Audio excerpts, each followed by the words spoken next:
बिस्मिल्लाहिर्रहमानिर्रहीम। अस्सलाम वालेकुम। Welcome to the maths academy. जी स्टूडेंट्स, हमारी एक्सरसाइज 1.4 कंप्लीट हुई। एक्सरसाइज 1.5 की तरफ मूव करने से पहले हम एक टॉपिक आज स्टडी करेंगे और वो टॉपिक है हमारा कॉम्प्लेक्स नंबर। ये टॉपिक स्टडी करने के बाद हमारी आगे की एक्सरसाइजेस सॉल्व करने हमारे लिए इजी हो जाएगी और ये बहुत इंपॉर्टेंट टॉपिक है क्योंकि हमारा चैप्टर नंबर 1 ही है, रियल एंड कॉम्प्लेक्स नंबर। जी स्टूडेंट्स, कॉम्प्लेक्स नंबर क्या है? कॉम्प्लेक्स नंबर तक जाने से पहले थोड़ा सा हम और चीज़ों की स्टडी करते हैं ताकि हमें कॉम्प्लेक्स नंबर बहुत अच्छे तरीके से समझ आ जाए। मैथमेटिशियंस ने अलजेब्रा में डिफरेंट रिसर्च की, डिफरेंट इक्वेशंस फाइंड आउट की, डिफरेंट इक्वेशंस वो देते गए, उसका सॉल्यूशन बताते गए। फॉर एग्जाम्पल, अगर हमारे पास एक इक्वेशन है x + 8 = 0। अब ये एक इक्वेशन है, इसका सॉल्यूशन बहुत ही इजी है और इसमें क्या हमें मैथमेटिशियंस ने बताया कि हमें इसमें वैल्यू फाइंड आउट करनी है और वैल्यू किसकी फाइंड आउट करनी है? x की। तो x की वैल्यू इसमें हमारे पास क्या आ गई? -8। ठीक है।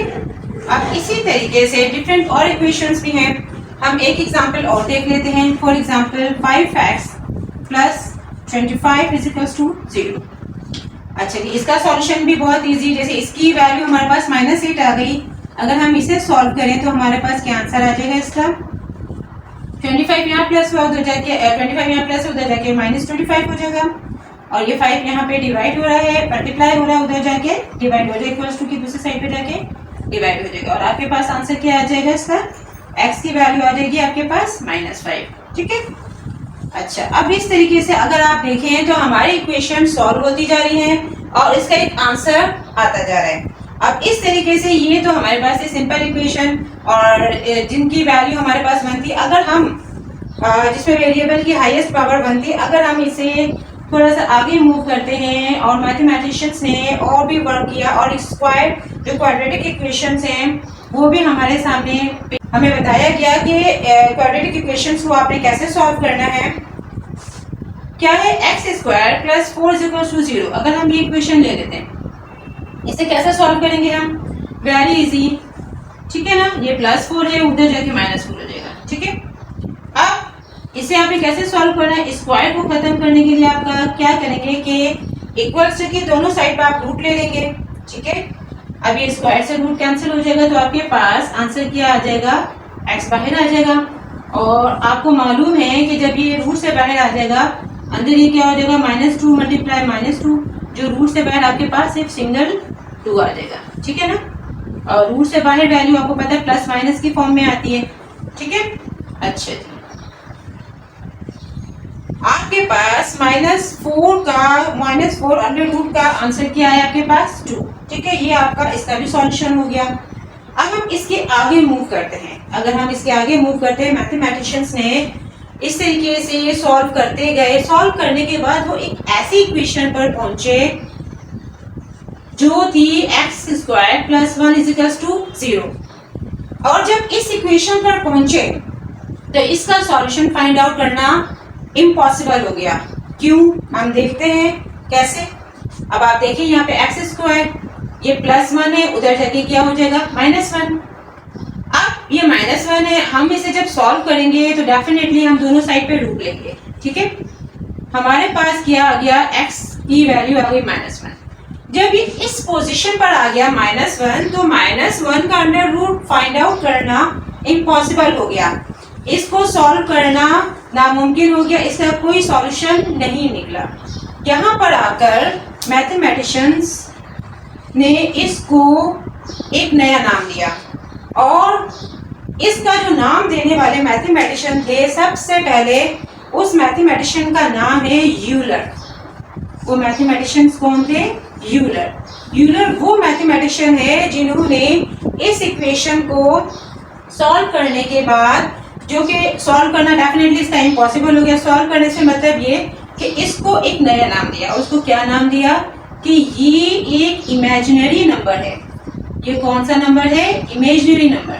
ठीक है, ये एक रियल नंबर नहीं है। अंडर रूट -1 की जो वैल्यू है जिसको सॉल्व करना इम्पॉसिबल हो गया। आप यहाँ पे देखिए, आपके पास जो रूट की वैल्यू है ये सॉल्व हो गई और भी बहुत सारी ऐसी वैल्यूज हैं जो सॉल्व हो जाती हैं, जो अगर डायरेक्टली सिंपली सॉल्व नहीं हो सकती तो कैलकुलेटर से उसका आंसर हम फाइंड आउट कर सकते हैं, लेकिन कैलकुलेटर इस की वैल्यू पर भी एरर दे देता है, यानी कैलकुलेटर से भी सॉल्व नहीं हो सकता।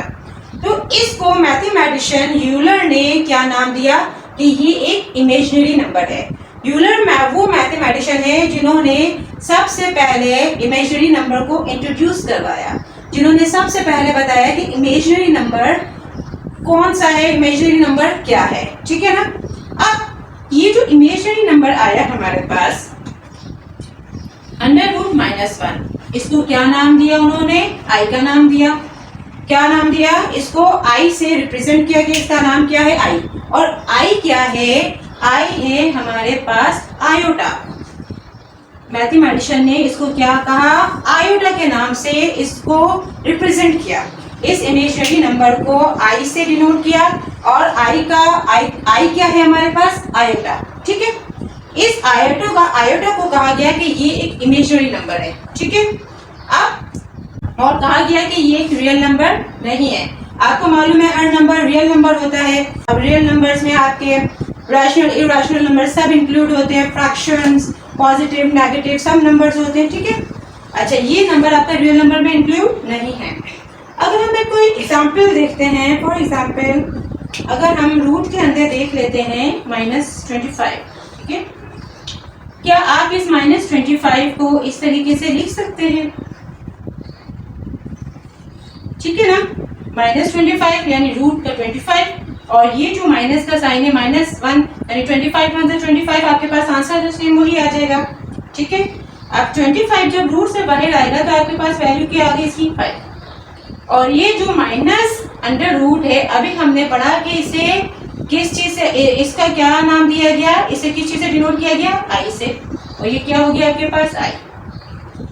अच्छा, √25 से बाहर क्या आया, 5 और ये -√1 क्या है, ये क्या है, आई, ठीक है ना। अब इस तरीके से आयोटा की एक वैल्यू फिक्स हो गई जो हो गई -1, ठीक है। अब आपके पास जो आंसर आया है इसमें अगर आप देखें ये क्या है, 5i, ठीक है।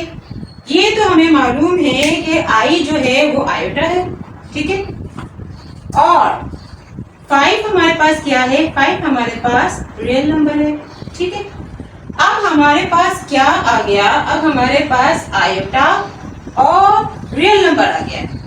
जब हम बात करते हैं आयोटा और रियल नंबर की, यानी कि combination of real number and imaginary number, अब ये दोनों मिलकर रियल नंबर एंड आयोटा मिलकर ये क्या हो गए हमारे पास, इमेजिनरी नंबर। ये क्या नंबर आ गया हमारे पास, imaginary number, imaginary part. Iota आपके पास इमेजिनरी नंबर है, 5 आपके पास रियल नंबर है और ये पूरा आपके पास क्या बन गया, एक इमेजिनरी पार्ट, ठीक है। आपके पास अब जब एक इमेजिनरी पार्ट आ गया जिसमें आपके पास रियल नंबर भी है और एक इमेजिनरी नंबर भी है, अब जब हम रियल नंबर और इमेजिनरी नंबर के कॉम्बिनेशन पर आ गए तो हमारे पास एक नया नंबर आ गया जो है कॉम्प्लेक्स नंबर। जो क्या है, कॉम्प्लेक्स नंबर। जी स्टूडेंट्स, आपको ये सब समझ आया होगा कि हम कॉम्प्लेक्स नंबर तक किस तरह से पहुंचे हैं। अब कॉम्प्लेक्स नंबर की डेफिनेशन क्या है हम वो समझते हैं कि कॉम्प्लेक्स नंबर कॉम्बिनेशन है। कॉम्प्लेक्स नंबर कंसिस्ट होता है 2 पार्ट्स पर। कॉम्प्लेक्स नंबर कितने पार्ट्स में होता है, कॉम्प्लेक्स नंबर 2 पार्ट्स पर कंसिस्ट होता है। कितने पार्ट्स पर, 2 पार्ट्स पर कंसिस्ट होता है। उसका 1 पार्ट होता है real number and second part होता है उसका इमेजिनरी नंबर, ठीक है। ये दोनों पार्ट मिलकर बनाते हैं कॉम्प्लेक्स नंबर। ये दोनों पार्ट मिलकर क्या बनाते हैं, कॉम्प्लेक्स नंबर, ठीक है। और इमेजिनरी नंबर की डिटेल आपको सब समझ आ गई और रियल नंबर्स भी आपको मालूम है। अब हम कॉम्प्लेक्स नंबर की मजीद एक्सप्लेनेशन की तरफ चलते हैं, ठीक है जी। हमने कहा कि कॉम्प्लेक्स नंबर हमारा कितने पार्ट्स पर कंसिस्ट करता है, complex number consist of 2 parts, ठीक है। कंसिस्ट ऑफ टू पार्ट्स और real part and imaginary part. ठीक है, सही। अब हमने कहा ये कॉम्प्लेक्स नंबर हमारा कंसिस्ट करता है टू पार्ट्स पर, real part and imaginary part. Generally complex number को रिप्रेजेंट किया जाता है a plus b iota, a plus b iota, या आप इसे a प्लस आयोटा b दोनों तरह से लिख सकते हैं। आप बी आयोटा लिख दें या आयोटा भी लिख दें, दोनों तरह से रिप्रेजेंट कर लें, दोनों ही सेम है। ठीक है, अब इसमें आपका जो ये पार्ट है, ये आपका कौन सा पार्ट है? इमेजिनरी पार्ट, जिसमें आयोटा मौजूद है, जिसके साथ जिस नंबर के साथ आयोटा मौजूद है वो नंबर आपका कौन सा पार्ट है? आपका इमेजिनरी पार्ट। ठीक है, और जो सेकंड पार्ट है आपका प्लस के इधर, ये कौन सा नंबर है आपका? ये रियल पार्ट है। ठीक है ना, एंड ए एंड बी इसमें आपके रियल नंबर्स हैं। ठीक है, अच्छा, और ये पार्ट पूरा जिसके साथ आपका आयोटा आ रहा है पूरा इमेजिनरी पार्ट कहलाता है। ठीक है, अब इस कॉम्प्लेक्स नंबर को आप किस चीज से रिप्रेजेंट करते हैं? z से। आपने कॉम्प्लेक्स नंबर को जनरली इस तरीके से लिखा जाता है। ठीक है, और आप इसे किससे डिनोट करते हैं? z से। इसको जनरली इस तरीके से z से रिप्रेजेंट किया जाता है कि z equals to a plus b iota, क्या z equals to a plus iota b। ठीक है, अब इस तरीके से हम इसी को एग्जाम्पल भी देख लेते हैं। फॉर एग्जाम्पल हमारे पास कोई भी नंबर है, हमारे पास है 9 प्लस 4i। ठीक है, अब 9 प्लस 4i में ये जो 4i है हमारे पास ये इमेजिनरी पार्ट है। ठीक है, और 4 हमारे पास 9 हमारे पास रियल पार्ट है। ठीक है, इसके बाद एग्जाम्पल के बाद अगर हम इसे मजीद इसके ऑपरेशंस की तरफ चलें कि इसमें सब मैथमेटिकल ऑपरेशंस अप्लाई हो सकते हैं। मैथमेटिकल ऑपरेशंस आपको मालूम है कौन कौन से हैं? मैथमेटिकल ऑपरेशन जो बेसिक मैथमेटिकल ऑपरेशंस है वो plus, minus, multiply and divide है।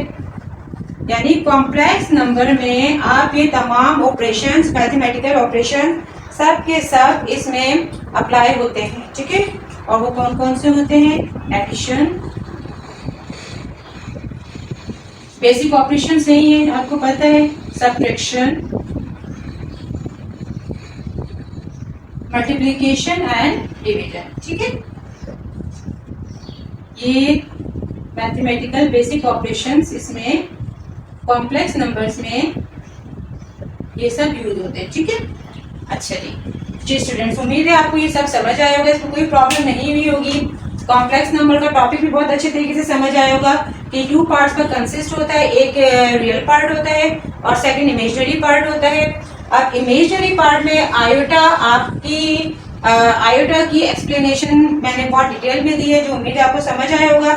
और इसको आप रिप्रेजेंट करते हैं कॉम्प्लेक्स नंबर को a प्लस बी आई या a प्लस आई बी, और इसको z से डिनोट किया जाता है। ठीक है जी स्टूडेंट, अब टॉपिक है कॉम्प्लेक्स नंबर। ये हमारी जो आगे की एक्सरसाइज है 1.5, इसमें हम तमाम इस टॉपिक को बहुत डिटेल में इस टॉपिक की मदद से उस एक्सरसाइज को हम सॉल्व करेंगे, जो इंशाल्लाह सॉल्व करने में आपको कोई प्रॉब्लम नहीं होगी। ठीक है, अच्छा, अब ये द मैथ्स अकेडमी को सब्सक्राइब कीजिए, बेल के आइकन को प्रेस कीजिए और लाइक कीजिए, ज़्यादा से ज़्यादा अपने फ्रेंड्स के साथ शेयर कीजिए, अपने कमेंट से आगाह कीजिए। अल्लाह हाफिज़।